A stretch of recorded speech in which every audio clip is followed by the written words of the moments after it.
Boa noite a todos, a graça e a paz do Senhor Jesus, amém, meus irmãos?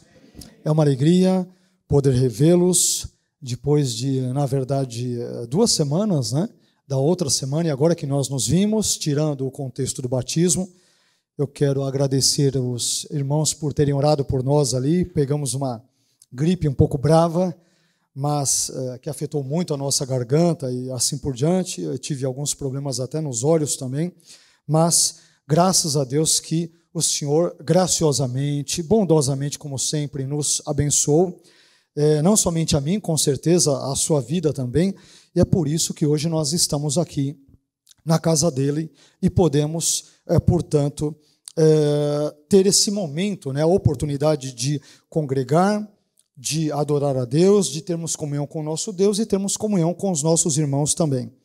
Aproveito ainda para parabenizar as queridas mamães, que Deus abençoe a todas vocês, as presentes, as mamães ainda futuras, que Deus abençoe grandemente, ricamente a vida de cada uma das irmãs, em nome de Jesus. Mas eu quero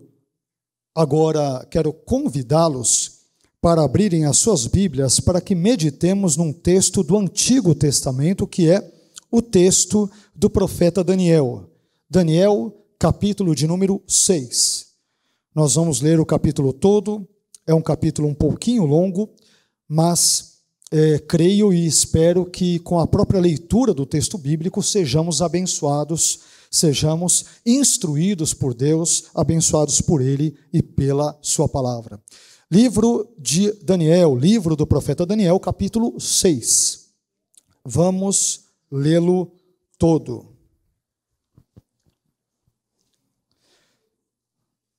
Daniel capítulo 6.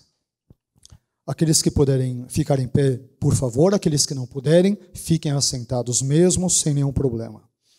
Diz assim a palavra do nosso Deus no capítulo 6 de Daniel, a partir do versículo 1. Dario achou por bem nomear 120 sátrapas para governar em todo o reino, e colocou 3 supervisores sobre eles, um dos quais era Daniel.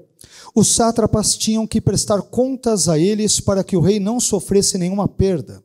Ora, Daniel se destacou tanto entre os supervisores e os sátrapas por suas grandes qualidades que o rei planejava colocá-lo à frente do governo de todo o império. Diante disso, os supervisores e os sátrapas procuraram motivos para acusar Daniel em sua administração governamental, mas nada conseguiram. Não puderam achar nele falta alguma, pois ele era fiel, não era desonesto nem negligente. Finalmente, esses homens disseram: jamais encontraremos algum motivo para acusar esse Daniel, a menos que seja algo relacionado com a lei do Deus dele. E assim os supervisores e os sátrapas, de comum acordo, foram falar com o rei. Ó rei Dario, vive para sempre. Todos os supervisores reais, os prefeitos, os sátrapas, os conselheiros e os governadores concordaram em que o rei deve emitir um decreto ordenando que todo aquele que orar a qualquer deus ou a qualquer homem nos próximos 30 dias, exceto a ti, ó rei, seja atirado na cova dos leões. Agora, ó rei, emite o decreto e assina-o, para que não seja alterado, conforme a lei dos medos e dos persas, que não pode ser revogada. E o rei Dario assinou o decreto. Quando Daniel soube que o decreto tinha sido publicado, foi para casa, para o seu quarto, no andar de cima, onde as janelas davam para Jerusalém, e ali fez o que costumava fazer. 3 vezes por dia ele se ajoelhava e orava, agradecendo ao seu Deus. Então aqueles homens foram investigar e encontraram Daniel orando, pedindo ajuda a Deus. E foram logo falar com o rei acerca do decreto real. Tu não publicaste um decreto ordenando que nestes 30 dias, todo aquele que fizer algum pedido a qualquer deus ou a qualquer homem, exceto a ti, ó rei, será lançado na cova dos leões? O rei respondeu: o decreto está em vigor, conforme a lei dos medos e dos persas, que não pode ser revogada. Então disseram ao rei: Daniel, um dos exilados de Judá, não te dá ouvidos, ó rei, nem ao decreto que assinaste. Ele continua orando 3 vezes por dia. Quando o rei ouviu isso, ficou muito contrariado e decidiu salvar Daniel. Até o pôr do sol fez o possível para livrá-lo. Mas os homens lhe disseram: lembra-te, ó rei, de que segundo a lei dos medos e dos persas, nenhum decreto ou edito do rei pode ser modificado. Então o rei deu ordens, e eles trouxeram Daniel e o jogaram na cova dos leões. O rei, porém, disse a Daniel que o seu Deus, a quem você serve continuamente, o livre. Taparam a cova com uma pedra, e o rei a selou com o seu anel-selo e com os anéis dos seus nobres, para que a decisão sobre Daniel não se modificasse. Tendo voltado ao palácio, o rei passou a noite sem comer e não aceitou nenhum divertimento em sua presença. Além disso, não conseguiu dormir. Logo ao alvorecer, o rei se levantou e correu para a cova dos leões. Quando ia se aproximando da cova, chamou Daniel com voz que revelava aflição. Daniel, servo do Deus vivo, será que o seu Deus, a quem você serve continuamente, pode livrá-lo dos leões? Daniel respondeu: ó rei, vive para sempre. O meu Deus enviou o seu anjo, que fechou a boca dos leões. Eles não me fizeram mal algum, pois fui considerado inocente à vista de Deus. Também contra ti não cometi mal algum, ó rei. O rei muito se alegrou e ordenou que tirassem Daniel da cova. Quando o tiraram da cova, viram que não havia nele nenhum ferimento, pois ele tinha confiado no seu Deus. E, por ordem do rei, os homens que tinham acusado Daniel foram atirados na cova dos leões, junto com as suas mulheres e os seus filhos. E antes de chegarem ao fundo, os leões os atacaram e despedaçaram todos os seus ossos. Então, o rei Dario escreveu aos homens de todas as nações, povos e línguas de toda a terra: paz e prosperidade. Estou editando um decreto para que em todos os domínios do império os homens temam e reverenciem o Deus de Daniel, pois ele é o Deus vivo e permanece para sempre. O seu reino não será destruído, o seu domínio jamais acabará. Ele livra e salva, faz sinais e maravilhas nos céus e na terra. Ele livrou Daniel do poder dos leões. Assim, Daniel prosperou durante os reinados de Dario e de Ciro, o persa. Amém. Amém, meus irmãos? Espero que a leitura desse texto bíblico de si mesma já tenha abençoado a sua vida, mas agora nós vamos orar a Deus e vamos pedir a Ele que fale ao nosso coração. Amém? Nós precisamos da palavra de Deus. Se Deus não falar conosco, meus irmãos, nós estamos perdidos. Se a palavra dele não vier fundo no meu coração, no seu coração, na nossa mente, e não nos transformar de uma forma poderosa, gloriosa, nós, de fato, estamos fadados à derrota, ao fracasso, ao insucesso e assim por diante. Mas se Deus graciosa e bondosamente desejar falar ao nosso coração e ao nosso ser, certamente seremos pessoas abençoadas, transformadas, e seremos também instrumentos de transformação na vida de tantos outros, os quais Deus bondosamente colocar em nosso caminho. Amém? Vamos orar ao Deus? Pai, nós queremos louvar, bendizer e exaltar o seu nome. Queremos te agradecer por esse texto maravilhoso da sua palavra que acabamos de ler, esse belíssimo capítulo 6 do livro do profeta Daniel. E nós te pedimos agora que o Senhor nos ajude a discorrermos, a comentarmos, a extrairmos lições, aplicações, ensinamentos importantes para a nossa vida através da sua palavra e a partir particularmente desse texto que nós acabamos de ler. Senhor, como nós temos reiteradamente repetido, nós não temos a quem recorrer, não temos a quem solicitar ajuda, porque só tu tens as palavras de vida eterna, palavras que transformam, palavras que geram vida, palavras que efetivamente fazem em nós aquilo que nenhum técnico, nenhum perito, nenhum expert pode fazer em nossos corações. A tua palavra pode fazer isso. E é por isso que nós suplicamos ao Senhor neste momento que o Senhor venha falar ao nosso ser, à nossa mente, aos nossos pensamentos, ao nosso coração, a todo o nosso ser. Nos colocamos sempre nas tuas mãos e mais uma vez suplicamos que o Senhor venha falar poderosamente a cada um de nós nessa noite. É o que nós te pedimos, agradecidos no nome do seu santo e eterno Filho Jesus. Amém. Amém. Amém, meus irmãos. Por favor, fiquem à vontade, podem se assentar.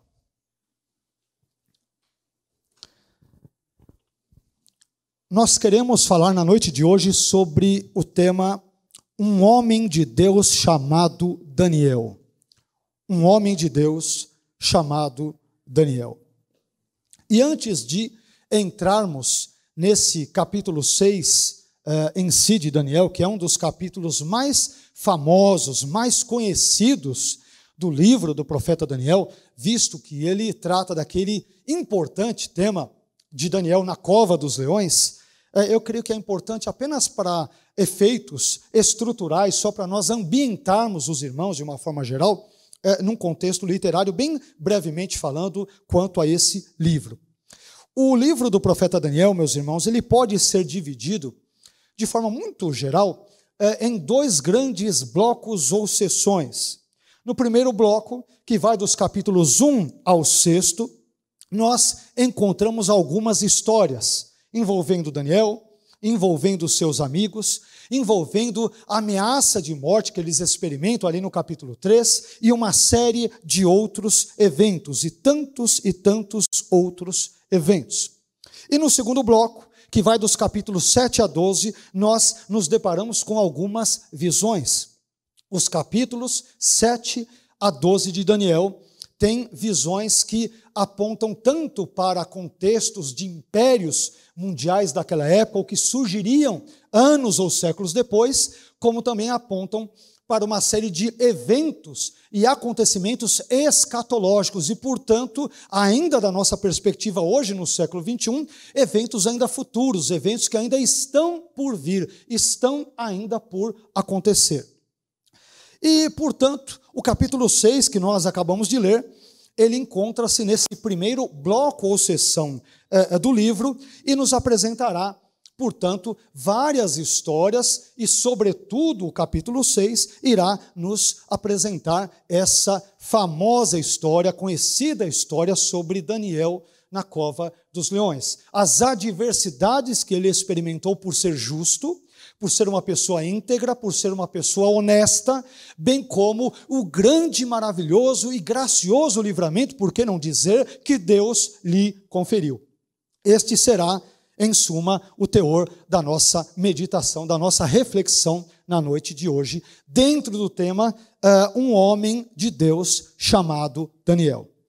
Mas lendo esse texto, meus irmãos, nós aprendemos algumas lições importantes sobre a vida, sobre a postura, sobre a integridade, sobre a piedade de Daniel, que eu creio que sejam muito importantes, ensinamentos estes muito importantes, especialmente para os nossos dias, os momentos históricos, políticos, sociais, econômicos, por que não dizer espirituais, em que eu e você vivemos, não só no Brasil, mas no mundo em termos gerais.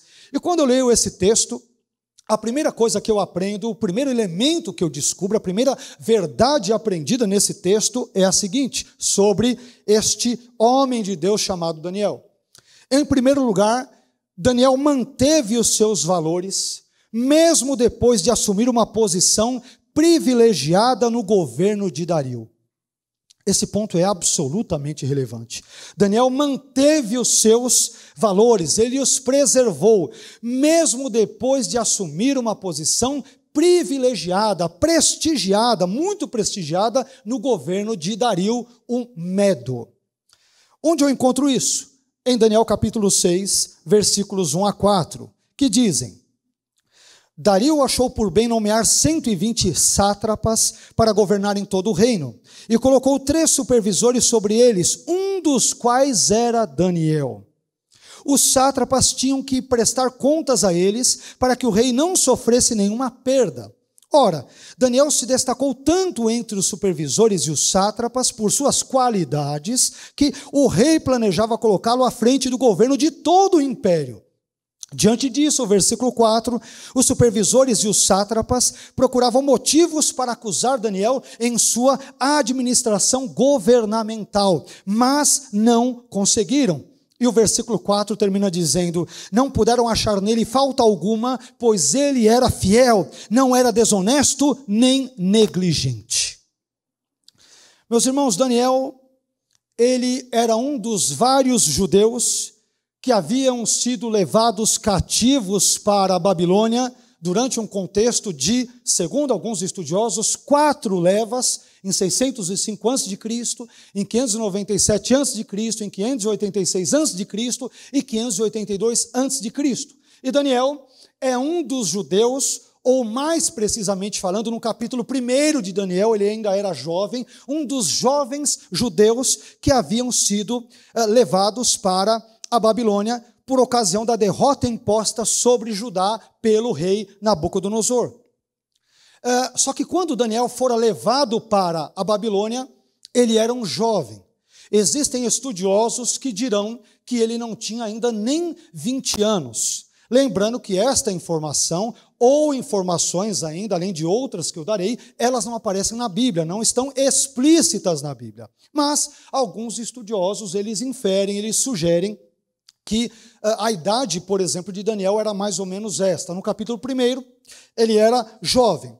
Mas, à medida em que o tempo passa, Daniel, que a esta altura no capítulo 6, deveria estar com cerca de 80 anos, já era uma pessoa idosa, segundo alguns estudiosos, ele experimenta uma importante ascensão profissional na sua vida. Ele galga novos importantes degraus, sobretudo profissionais, na sua vida. Então, diversos estudiosos dirão que nesse capítulo 6, Daniel já era bem velhinho. Então, aqui nós temos um ponto muito interessante, porque, meus irmãos, Daniel se torna um dos supervisores, ou um dos, poderíamos chamar, governantes chefes do extenso império medo-persa, que estava lastrando seus tentáculos no mundo antigo, no mundo de então, e que, de acordo com Daniel, capítulo 6, versículo 1, possuía 120 satrapias ou províncias. O que ocorre? O império medo-persa, ele cresceu tanto, mas cresceu tanto, que Dario, o Medo, ele se viu na necessidade de organizar toda a estrutura do seu império para que as coisas não saíssem dos eixos. E é por isso que ele vai nomear 120 sátrapas, ou governadores, ou prefeitos, e depois 3 governantes-chefes, um dos quais era Daniel, e Daniel era um sujeito tão íntegro, tão honesto, tão fiel, tão correto, como fora desde sempre, que ele pensou em colocá-lo lá no topo do governo, abaixo apenas dele mesmo, de Dario o Medo. E, meus irmãos, diante de todos esses dados, e entre outras tantas coisas, o que eu aprendo aqui? O que eu posso aprender nesse texto? Uma lição muito importante, a primeira lição já deveras importante para a nossa mensagem na noite de hoje. Eu aprendo que Daniel, meus irmãos, ao conquistar um dos mais importantes postos do Império Medo-Persa, ele não permitiu que a sua posição, que o seu status e o seu prestígio lhe subissem à cabeça. O texto bíblico diz, no versículo 3, Daniel 6,3, que Daniel se destacou entre os supervisores e os sátrapas por suas grandes qualidades. E também diz, no versículo 4, que ele, Daniel, era fiel, não era desonesto nem negligente. Alguém já disse, e esta frase é sobejamente conhecida por todos nós, que se você quiser conhecer o caráter de uma pessoa, basta dar poder a ela. Se você quiser saber como uma pessoa se comporta, quem de fato ela é, baste dar poder a ela, colocá-la numa posição, digamos, mais elevada, permitir que ela galgue mais degraus ou degraus mais altos na vida, e você saberá quem ela é.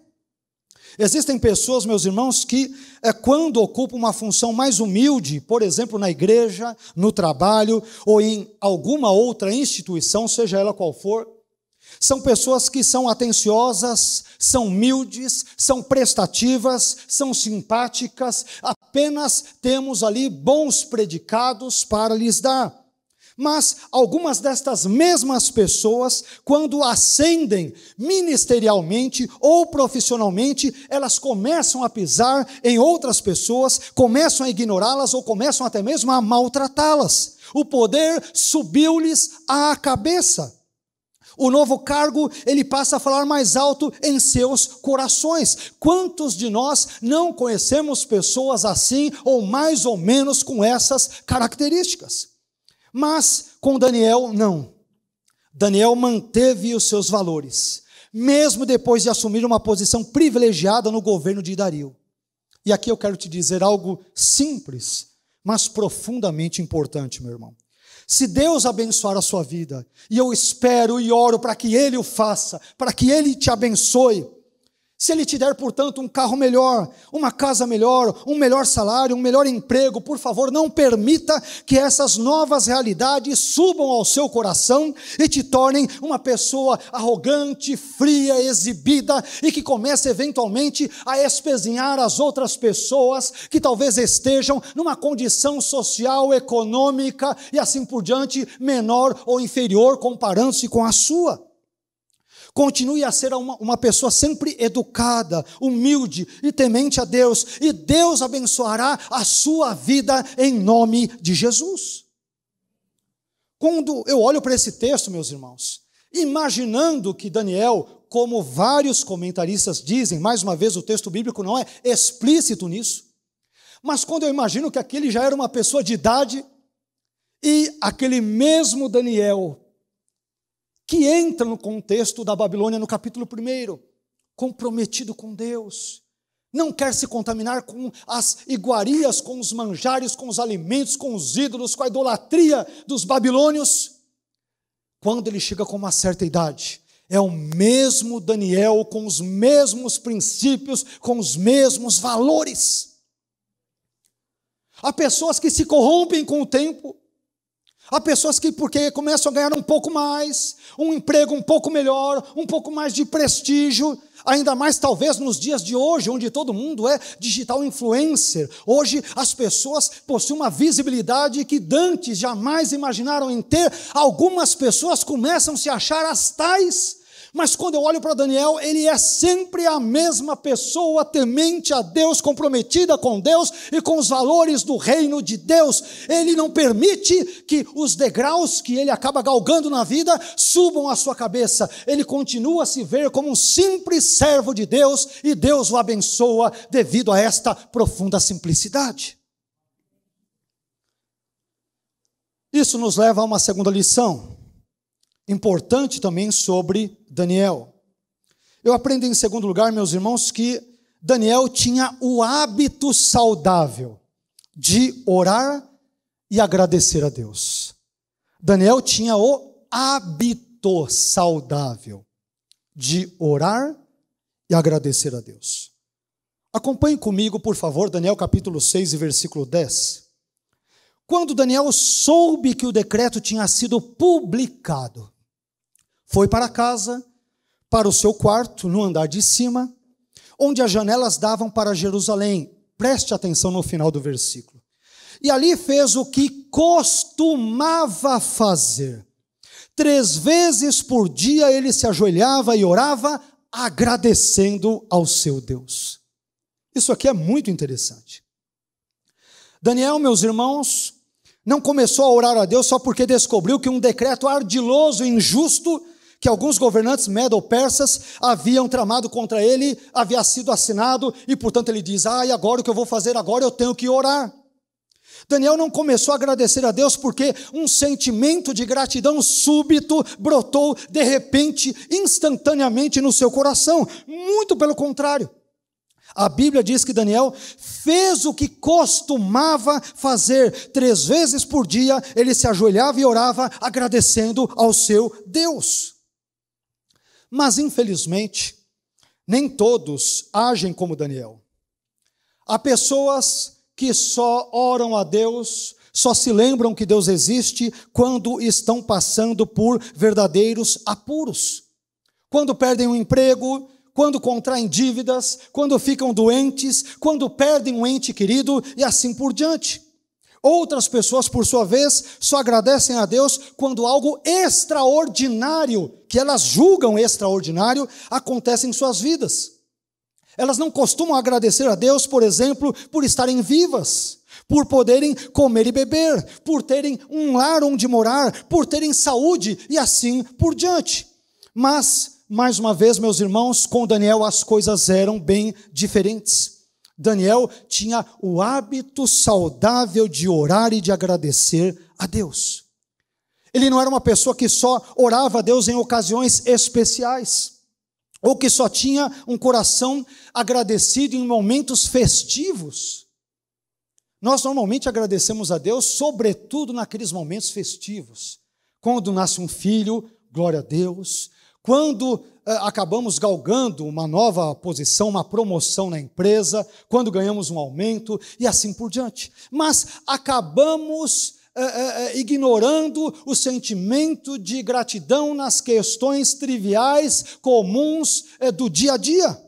Mas Daniel, meus irmãos, ele ora a Deus e o agradece, não porque um decreto contra a sua vida for assinado. Sabe por quê? Isso era o seu hábito, já estava entranhado no seu coração, era uma prática habitual. Ele fazia isso sempre, com um decreto contrário ou não, com problemas ou não, com adversidades ou não. Ele já estava acostumado cotidianamente a buscar a Deus, a sua palavra e a sua face. Ele não mudava.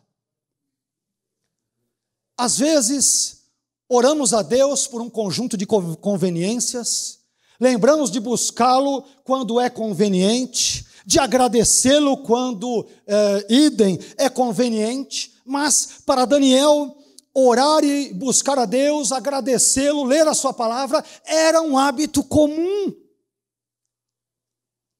Daniel não era um crente domingueiro. Agora é domingo é o dia de ir para o culto, então é o dia de ler a Bíblia. É o dia de orar. É o dia que eu tenho que pelo menos tentar manter aquela fachada de cristão evangélico, até para o pastor não brigar comigo.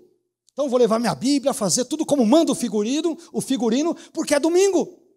Daniel não, ele orava 3 vezes ao dia, agradecia todo santo dia, era um hábito. Era um hábito.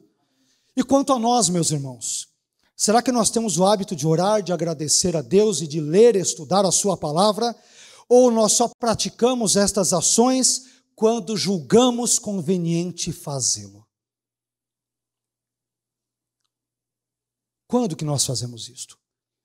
Eu imagino que nós devemos urgentemente nos desfazer de velhos e nocivos hábitos, perniciosos hábitos para a nossa vida, e devemos contrair novos e bons hábitos, e por que não dizer hábitos bíblicos, como estes de Daniel, de orar, de agradecer a Deus, como nós veremos depois no capítulo 9, de ler a palavra de Deus, de se inteirar acerca dela, e assim por diante. Que Deus nos ajude a construirmos hábitos que o glorifiquem, que edifiquem a nossa vida, que edifiquem a vida dos outros, que abençoem o nosso cônjuge, que abençoem os nossos filhos, abençoem as nossas mães, os nossos pais, a nossa comunidade, o patrão, o empregado, o colega de trabalho, mas que Deus nos ajude a contrairmos hábitos bons. 80 anos, possivelmente, o hábito dele era todo dia orar a Deus, agradecer, ler a palavra de Deus. Não era só quando o calo apertava. Não era só... E agora vem um edito aí, hein? Já pensou?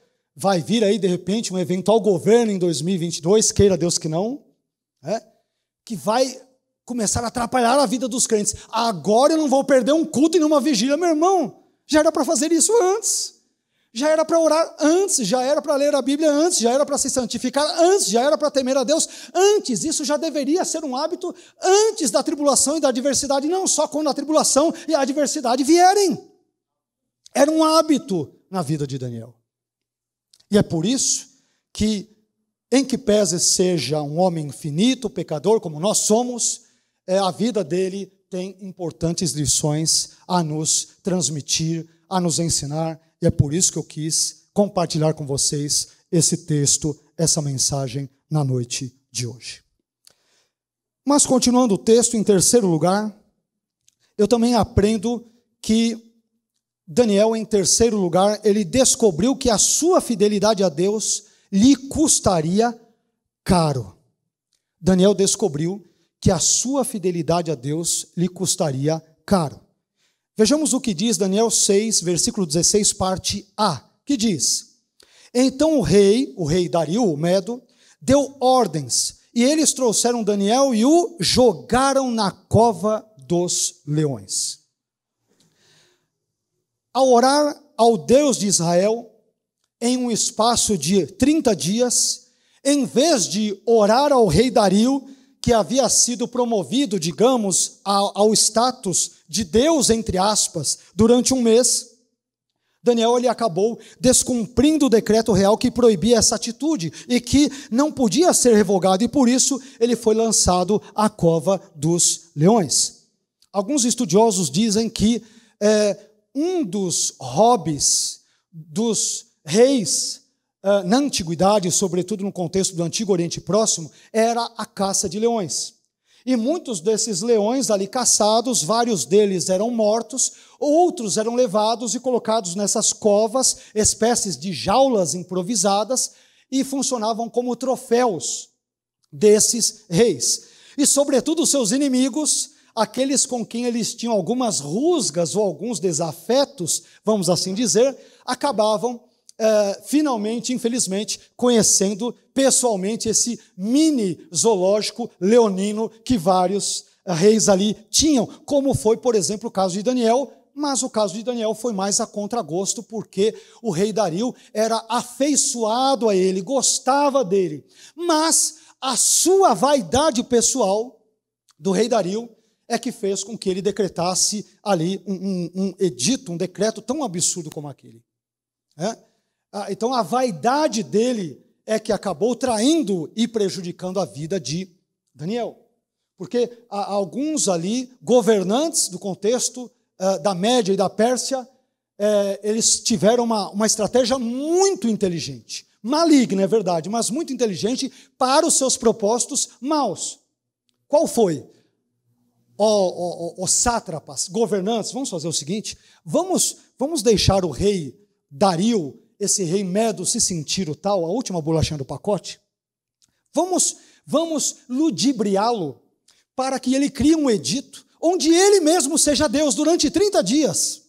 Então, qualquer um que orar a qualquer outro Deus ou alguma outra coisa do gênero que não seja a ele, porque ele será o próximo Deus nos próximos 30 dias, essa pessoa está pega. Então eles conheciam muito bem a vaidade daquele rei e sabiam ao mesmo tempo da fidelidade de Daniel a Deus. Então, com base nesse seu desejo de autodivinização do rei Medo, é que a trama deles, infelizmente, acabou dando certo, ou aparentemente deu certo, porque Daniel não morreu, ele foi poupado soberanamente por Deus, graciosamente por Deus. Mas, meus irmãos, sabe o que eu aprendo aqui, nesse versículo que nós acabamos de ler, aqui no versículo 16, parte A? Eu aprendo com esse versículo que, muitas vezes, aqueles que temem a Deus são injustiçados e acabam pagando um alto preço só porque decidiram ser fiéis a Deus e aos valores nos quais acreditam. Daniel descobriu que ser fiel a Deus é uma decisão que pode custar caro, e custou-lhe caro. E da mesma forma, permita-me dizer que viver a vida cristã também custa caro. A vida cristã, meus irmãos, é importante dizer, não é um clube de férias. A vida cristã não é um playground. Ela não é também uma experiência de entretenimento. A vida cristã, meus irmãos, muito diferente disso, ela envolve um alto preço, um alto custo. Jesus disse, por exemplo, em Marcos, no capítulo 8, versículo 34, que se alguém quiser vir após mim, negue-se a si mesmo, tome a sua cruz e siga-me. Sabe o que isso significa? Isto quer dizer que a vida cristã envolve renúncia, envolve sacrifício e envolve seguir a Cristo, e não a nós mesmos, o nosso pensamento, os nossos prazeres e a nossa agenda. A vida cristã não é brincadeira, é coisa séria. Daniel descobriu que a sua fidelidade a Deus lhe custaria muito caro. E você, meu irmão? Você já parou para pensar que a sua fidelidade a Cristo pode custar as suas amizades, o seu emprego, a sua liberdade, a sua saúde, a sua reputação, ou até mesmo a sua própria vida? Você já parou para pensar nisso? A vida cristã exige de nós um alto preço. Um alto preço. Não é brincadeira. E Daniel descobriu que servir a Deus no contexto do Antigo Testamento envolvia um alto preço, e nós cristãos, conosco as coisas não são diferentes. Ser cristão, sobretudo nos dias de hoje, muito difíceis, como dissemos em outras mensagens, tempos do politicamente correto, não podemos falar nada que contrarie o outro, seus gostos, preferências, ideologias, religião e o que quer que seja. Nesses dias em que nós vivemos, meus irmãos, ser cristão envolve pagarmos muitas vezes um altíssimo preço. E será que nós estamos dispostos a pagá-lo ou não? Daniel estava disposto e quase perdeu a sua vida, se não fosse a intervenção graciosa, miraculosa, toda poderosa de Deus. Estejamos prontos, que Deus nos ajude a sabermos que a vida cristã, viver a vida cristã, envolve sacrifício, envolve renúncia, envolve o pagamento de um altíssimo preço. Mas, em quarto lugar, também aprendemos nesse texto que Daniel, ele tinha a reputação de servo. Ele tinha a reputação de servo. Vejamos o que dizem os versículos 16, parte B e 20. 16b e 20. 16b. O rei, porém, disse a Daniel que o seu Deus, a quem você serve continuamente, o livre. Depois, versículo 20. Quando Dario ia se aproximando da cova, chamou Daniel com voz que revelava aflição. Daniel, servo do Deus vivo, será que o seu Deus, a quem você serve continuamente, pôde livrá-lo dos leões? Você sabe qual era a reputação de Daniel diante do rei Dario? Diante do rei Medo Dario?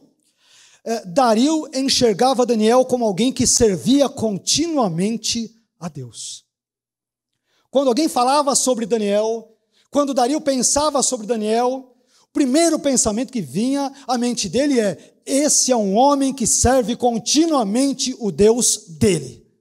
Essa era a reputação de Daniel. E isto, nos lembremos, talvez com seus 70, 80 anos, já com uma certa idade avançada. A reputação dele era, falava-se de Daniel, a reputação era uma só: é um homem que serve continuamente, fielmente o Deus dele. E mais uma vez, esse ponto é especialmente importante para nós nos dias em que nós vivemos. Sabem por quê?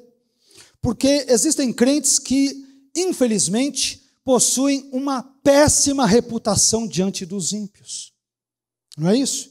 Existem crentes ou crentes com grandes aspas, que têm a reputação de arrogantes, briguentos, caloteiros, falsos, fofoqueiros, mexeriqueiros, interesseiros, mentirosos e assim por diante. Por isso que eu disse, às vezes, aí, crentes com grandes aspas, né?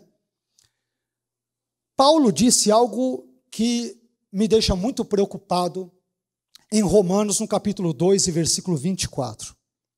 Em Romanos 2, 24, Paulo disse que o nome de Deus estava sendo blasfemado entre os gentios por causa de alguns judeus. Por quê? Porque alguns desses judeus, eles pregavam algo, mas não viviam aquilo que pregavam. E esse alerta, meus irmãos, também se aplica evidentemente a nós cristãos. Às vezes, alguns incrédulos não se convertem e alguns ímpios não são impactados pelo evangelho, não por causa do diabo, não por causa dos demônios, mas por nossa causa, por causa de muitos crentes, ou eu diria, por causa de muitos pseudocrentes.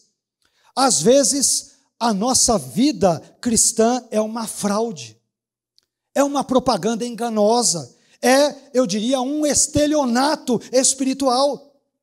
Às vezes, a nossa reputação anda de mal a pior, porque pregamos o amor, mas não amamos. Pregamos o perdão, mas não perdoamos. Pregamos o respeito, mas desrespeitamos. Pregamos a graça, mas não somos nem um pouco graciosos com as pessoas. Nós somos uma fraude ambulante. Somos uma péssima propaganda de Deus e do seu reino. E depois ainda temos a cara de pau de culpar o diabo, os demônios, a maldição hereditária, o governo, os céus e a terra. Todos são culpados, menos nós, pelo péssimo exemplo que às vezes damos no meio da sociedade. Quer ver só uma coisa? Quando os apóstolos decidiram escolher 7 auxiliares para servirem a igreja primitiva, quais eram as qualidades que essas pessoas deveriam ter mesmo, que o texto bíblico diz? Atos capítulo 6, versículo 3, responde. Lá é dito o seguinte: escolhei, pois, irmãos, dentre vós, 7 homens, primeiro, de boa reputação, segundo, cheios do Espírito Santo, e terceiro, e cheios de sabedoria, aos quais constituamos sobre esse importante negócio. Perceba que o primeiro item que aqueles homens de Deus deveriam ter em seus currículos era a boa reputação. Irmãos, tem crente hoje que a reputação dele está mais suja do que não sei o quê, para não usar outras expressões coloquialmente dadas ou usadas. Mas a fama está muito ruim. E aquele sujeito lá, no nosso meio,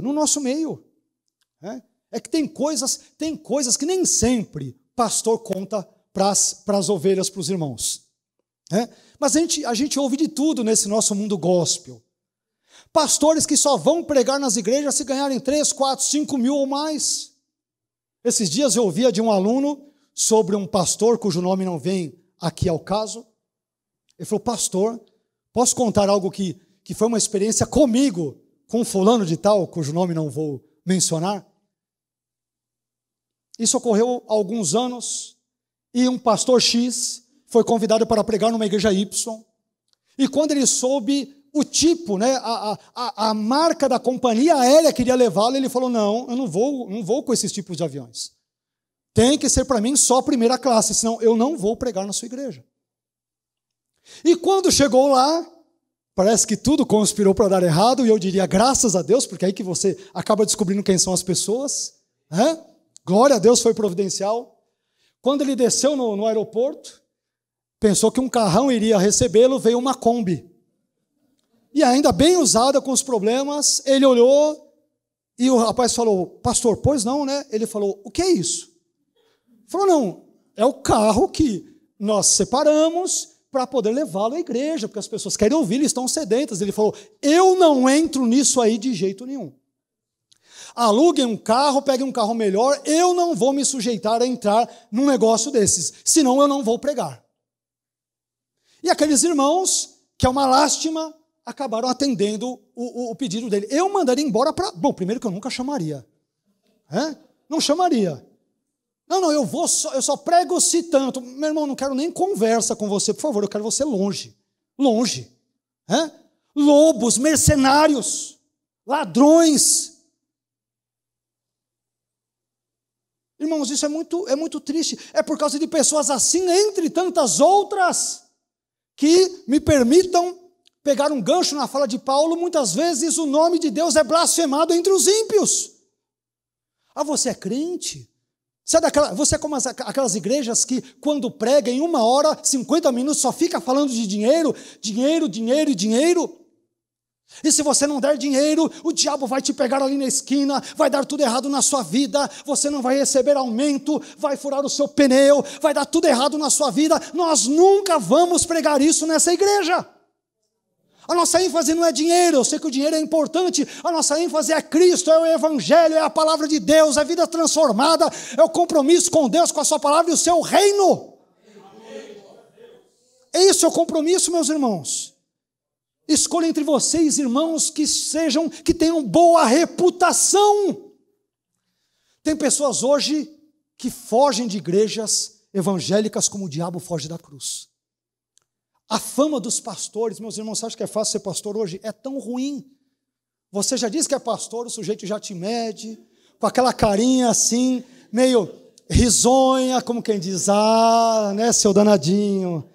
Você é aqueles lá que só pega o dinheiro dos irmãos, tá com aquele carrão, né? E você acaba e fica ludibriando as ovelhas e só fica fazendo lavagem cerebral, ou seja, são vistos como, perdão pela expressão, bando de safados. É difícil. Então, muitas vezes, meus irmãos, nós, num sentido genérico, somos as pessoas que mais contribuem. Não estou generalizando, obviamente, mas no nosso meio, os comportamentos de alguns é que estimulam o afastamento de ímpios da igreja de Cristo e da palavra de Deus. Não precisa nem colocar a culpa no diabo. Crentes ou pseudocrentes, crentes de fachada, fazem um trabalho que deixa o diabo com inveja. O diabo quer aprender com eles. O diabo quer fazer esse matricular, já que hoje está na moda, né? Cursos online.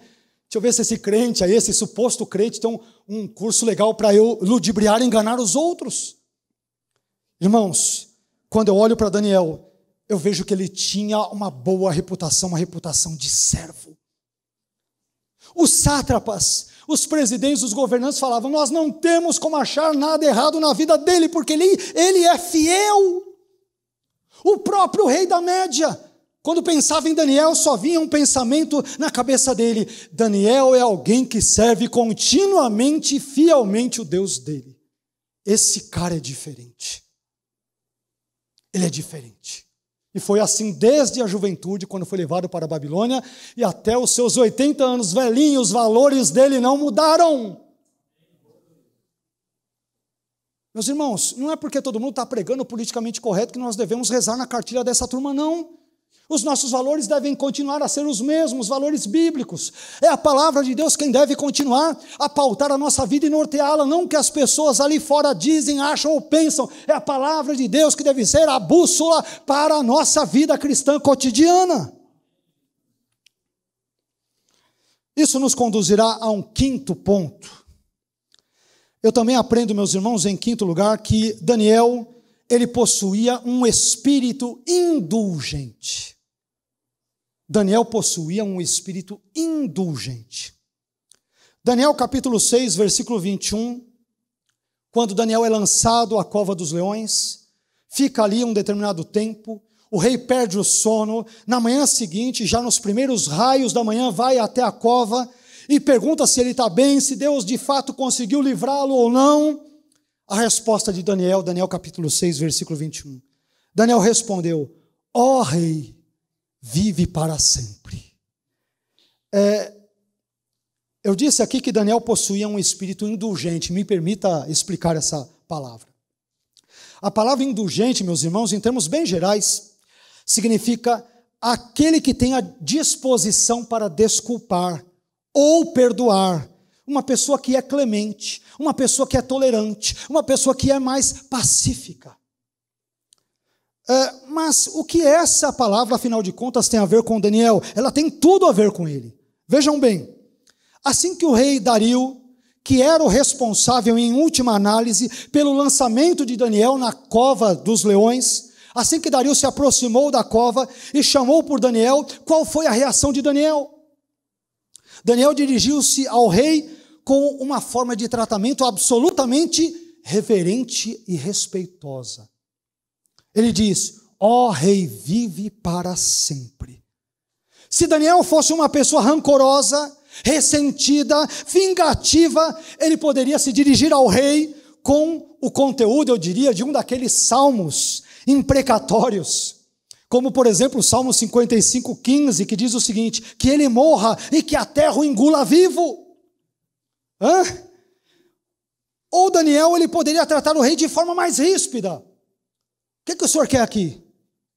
Veio me ver se quantos dedos eu tenho nas mãos? Podia dar aquela questão melodramática, né? Veio ver se ainda sobrou o toquinho da minha perna direita, alguma coisa do gênero.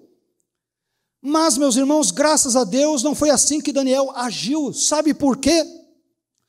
Porque Daniel não possuía um espírito beligerante.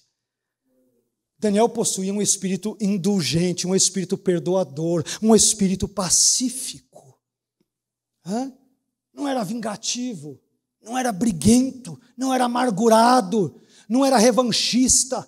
Não falou, ele fez isso, vou dar o troco bonito e agora ele vai ver, vou tratá-lo de um jeito, mesmo porque aí ele poderia ficar na cova mesmo ali, né? E aí sem volta. Meus irmãos, mas que Deus nos dê um espírito indulgente, para que tratemos com os nossos eventuais desafetos de uma forma compassiva, de uma forma graciosa, de uma forma misericordiosa, de uma forma perdoadora, como Daniel trata aquele que acabara de jogar-lhe as feras. Ele não revida, ele é uma pessoa indulgente, tem um coração perdoador, é um homem de Deus. Amém. Em sexto lugar, caminhando para o penúltimo ponto da nossa reflexão, eu também aprendo em sexto lugar que Daniel experimentou a intervenção providencial de Deus na sua vida. Em sexto lugar, Daniel, ele experimentou a intervenção providencial de Deus na sua vida. Vejamos o que diz o versículo 22, Daniel 6, 22. O meu Deus enviou o seu anjo, que fechou a boca dos leões. Eles não me fizeram mal algum, pois fui considerado inocente à vista de Deus. Também contra ti não cometi mal algum, ó rei. Ele está dizendo para o rei, o rei quer saber de uma coisa? A minha consciência está limpa. Eu durmo no travesseiro, eu encosto a cabeça lá, eu durmo bem. Eu não fiz nada contra o meu Deus, e não fiz nada contra ti. Eu estou em paz, a minha consciência está tranquila. Eu não devo nada a ninguém. Hoje, esse é um ponto muito importante, eu diria que sempre na vida de um cristão. Tem pessoas que vão dormir, meu irmão, elas sabem o que fizeram, sabem o que têm vivido, o que têm pensado, os sites que têm acessado, as conversas que têm tido, o comportamento que têm exibido, e quando elas deitam, o seu travesseiro se transforma num tribunal que as julga, porque tem culpa no cartório. Daniel, ele chega para o rei e fala, rei, não devo nada, minha consciência está tranquila, verticalmente diante de Deus, horizontalmente diante do Senhor, do seu reino e dos homens. Eu sei quem eu tenho sido diante de Deus. Deus sabe como tem sido o meu procedimento, que eu não fiz nada contra ele, e muito menos para prejudicar o Senhor. Uma pessoa honesta, uma pessoa íntegra, uma pessoa correta. E meus irmãos, a prova de que Daniel realmente experimentou a intervenção divina na sua vida, ela pode ser vista, por exemplo, em Daniel capítulo 6 e versículo 24, onde é dito o seguinte, que os homens que haviam acusado Daniel de orar ali no período de 30 dias, no espaço de 30 dias ao seu Deus, esses homens eles foram atirados à cova dos leões, junto com as suas mulheres e os seus filhos, e o texto bíblico diz que antes que eles chegassem ao fundo da cova, os leões os atacaram e despedaçaram a todos os seus ossos. E por que os leões não tocaram em uma unha de Daniel? Porque Deus acabou intervindo na história. Foi um milagre, foi a ação de Deus, foi o livramento de Deus, foi o agir de Deus, foi o mover de Deus, foi o poder de Deus que entrou ali em ação. Segundo alguns estudiosos, essa cova onde Daniel foi lançado tinha apenas uma só entrada, mas de acordo com outros, essa cova tinha duas entradas. Por uma delas, os animais entravam numa espécie de rampa, e pela outra, eles acabavam sendo alimentados. Uma porta para colocar os alimentos, e na outra, colocar uma espécie de uma rampa ou escada para os leões ali entrarem, e portanto serem ali armazenados, enjaulados. Mas, seja lá como for, Daniel 6,17 diz que a cova foi tampada com uma pedra e ainda declara que ela foi selada com o selo do anel real para que o veredito do rei Dario sobre Daniel não fosse alterado de forma alguma, de jeito nenhum. Em outras palavras, Daniel estava num verdadeiro beco sem saída. Ele não tinha como sair vivo de forma alguma daquela situação. Mas sabe o que nós descobrimos nesse texto? E você descobriu comigo na leitura? Nós descobrimos que Daniel não estava sozinho naquela cova. Deus enviou o seu anjo e o anjo de Deus fechou a boca daqueles leões para que eles não fizessem mal algum, dano algum, não causassem prejuízo algum ao servo de Deus chamado Daniel. Meus irmãos, como o salmista disse no famoso Salmo 46, versículo 1, Deus é o nosso refúgio e fortaleza, socorro bem presente na angústia. Portanto, se ele enviou o seu anjo para fechar a boca dos leões, ele também pode enviar o seu anjo para abençoar a minha e a sua vida e para nos dar aqueles livramentos dos quais nós tanto precisamos da parte de Deus. Daniel, ele experimentou a intervenção providencial de Deus na sua vida, e nós também podemos experimentar, se crermos, as intervenções divinas, poderosas de Deus na nossa vida, no nosso casamento, na nossa família, no nosso trabalho, na nossa história. Deus é poderoso para intervir na nossa vida, porque o Deus de Daniel é o Deus da igreja. O Deus de Daniel é o Deus da sua igreja. Se ele acabou intervindo lá, ele pode intervir na minha e na sua história. Nas minhas e suas adversidades, nos meus e teus problemas. Não que devamos buscar a Deus apenas como alguém que é um resolvedor de problemas, não é nisso, né? Não é nesse sentido que estou dizendo. Mas o que estou afirmando, isto sim, é que a Bíblia nos assegura que Deus é poderoso para intervir na nossa vida e mudar a nossa história.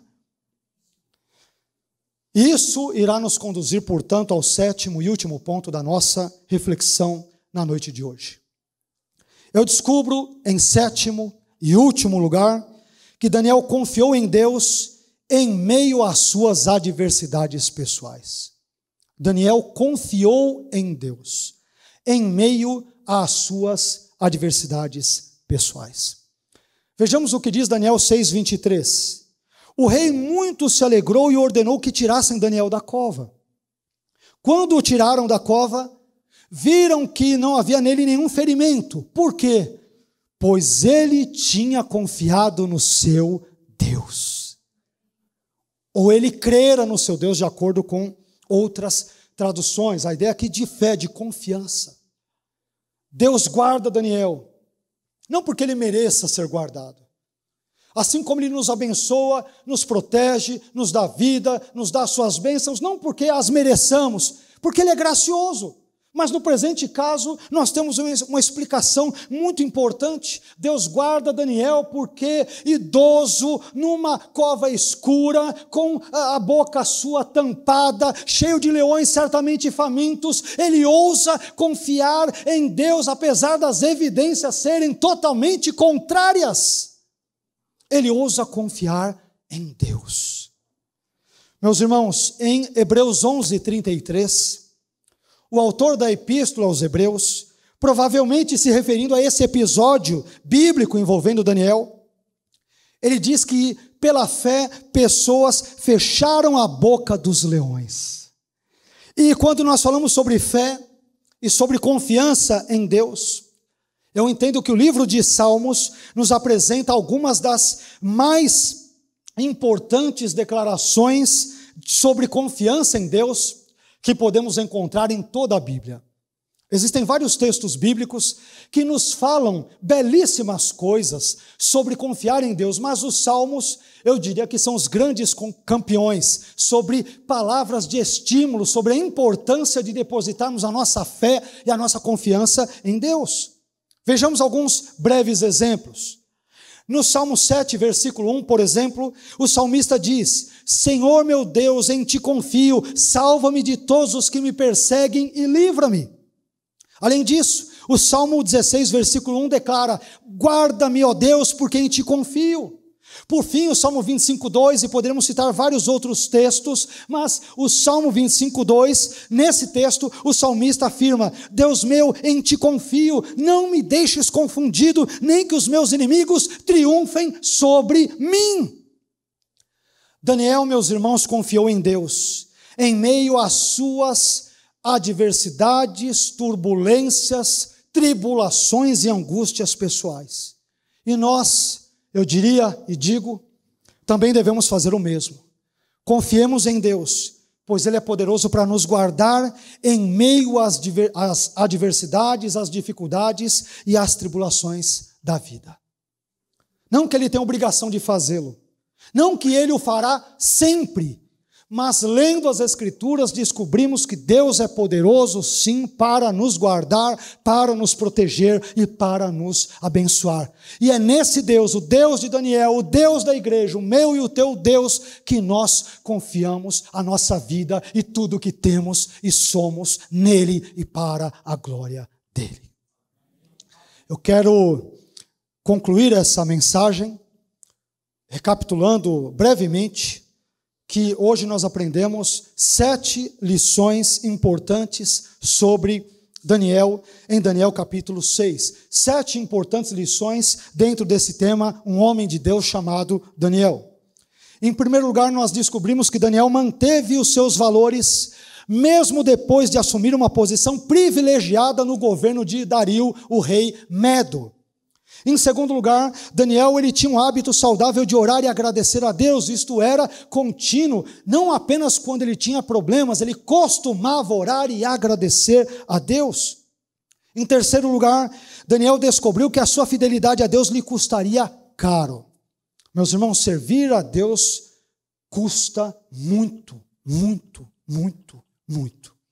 Em quarto lugar, Daniel ele tinha a reputação de servo. Quando olhavam para ele e para sua vida e conduta, sempre pensavam em alguém que servia continuamente a Deus. Em quinto lugar, Daniel possuía um espírito indulgente, era perdoador, ele era gracioso com as pessoas, mesmo aquela que acabara de enviá-lo à cova dos leões. Em sexto lugar, Daniel experimentou a intervenção providencial de Deus na sua vida. E em sétimo e último lugar, Daniel confiou em Deus em meio às suas adversidades pessoais. E Deus graciosamente acabou intervindo na história e livrando da boca dos leões. O Deus que proporcionou um grande e importante livramento para Daniel, pode também nos dar grandiosos livramentos hoje, agora, neste exato momento. Ele pode fazer isso. Ele não está sob obrigação de fazê-lo, mas tem todo o poder de fazê-lo para fazê-lo. E nós confiamos no Deus de Daniel, que é o Deus da igreja, que é o Deus dessa igreja local. Espero que seja o Deus que esteja sempre presente, martelando essa mensagem no seu coração, na sua mente, na noite de hoje. Amém? Quero te convidar, por favor, a ficarmos em pé.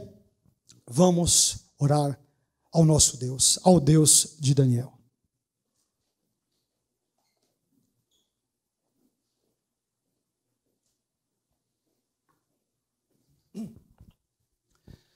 Meus irmãos, uma das coisas que, como eu compartilhei com vocês, chamou a minha atenção, é que Daniel mantém os seus valores, mesmo assumindo uma posição profissional, digamos, de profundo prestígio no reino daquela época.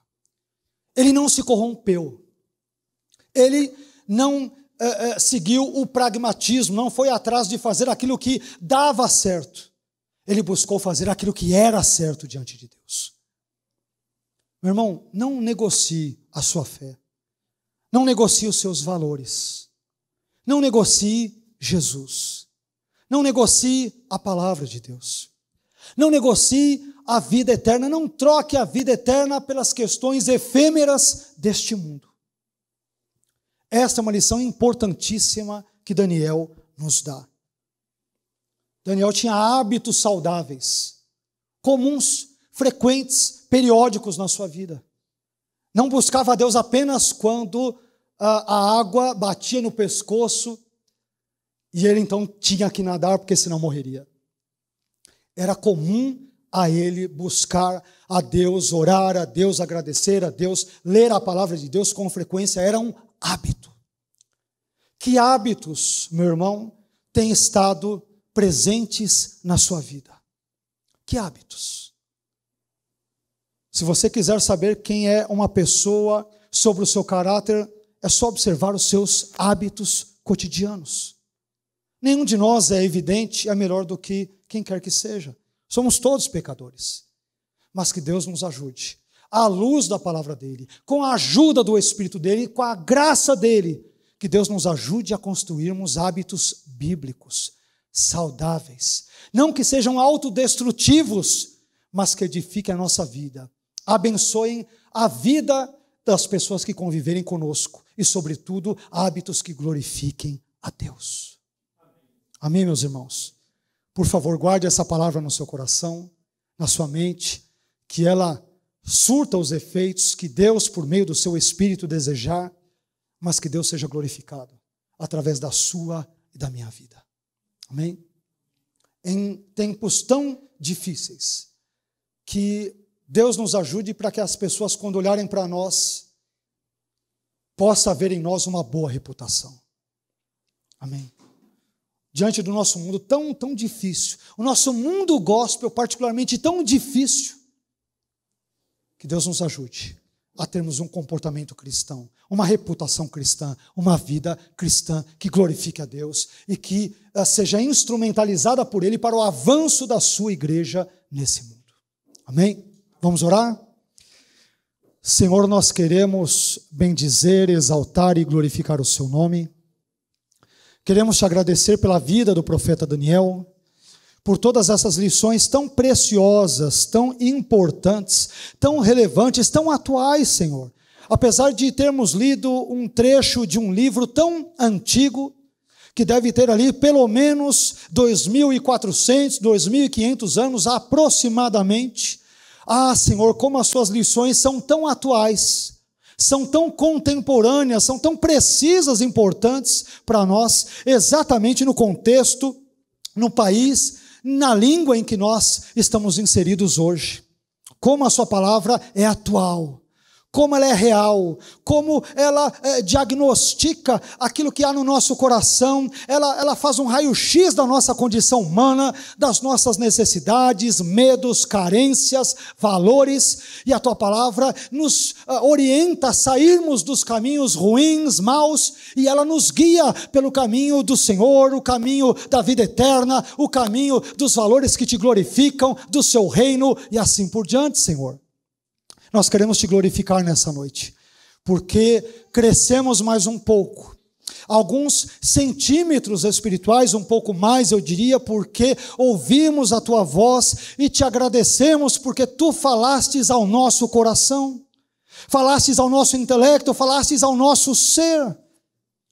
Ajude-nos, ó Pai, depois de termos ouvido esta mensagem, que ela não se meramente seja armazenada em nossos corações e nossos pensamentos como uma teoria muito interessante, muito curiosa, mas que o Senhor nos ajude a colocarmos em prática os valores e ensinamentos aprendidos na noite de hoje.